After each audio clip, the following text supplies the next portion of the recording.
বিভিন্ন চাকরি পরীক্ষার ক্ষেত্রে এই ধরনের কোশ্চেন গুলো দিয়ে দেয়। কোশ্চেন গুলোতে কিছু নেই, শুধুমাত্র পরীক্ষার্থীদের ব্রেনটাকে ডিস্টার্ব করার জন্য, ব্রেনটাকে পাজল করার জন্য এই ধরনের কোশ্চেন গুলো দিয়ে দেয়। পরীক্ষা হলে কি টেন্ডেন্সি থাকে? অঙ্ক করতে হবে, টাইম বাঁচাতে হবে। এই জন্য বেশিরভাগ পরীক্ষার্থী কি করে, 10-10%, কেউ 10% মানে 1 কনসিডার করে নিল, 10-1 করে 9 করে দিল। কেউ তো পার্সেন্টেজ কে হয়তো ধ্যানই দিল না, 10-10 করে 0 করে দিল। দুজনেরই ভুল। তাহলে আমাদের কি করতে হবে? আগে 10% মানে কি সেটা আমাদের জানতে হবে। এই 10% মানে কি? 10% মানে হচ্ছে 10-এর 100, মানে 1-এর 10 সমান কত? 0.1। কোশ্চেনে কি ছিল?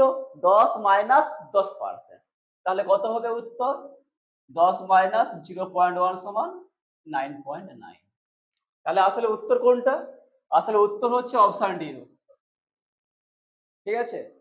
সেজন্য যে কোনো পরীক্ষা হলে গিয়ে আগে মাইন্ডটাকে ঠান্ডা করতে হবে, তারপরে সলভ করতে হবে। এখন এই অঙ্কটা যদি বোঝা যায় তাহলে কমেন্ট বক্সে জানাতে হবে 20 - 20% সমান কত। এটা সবাই কমেন্ট বক্সে জানাবেন।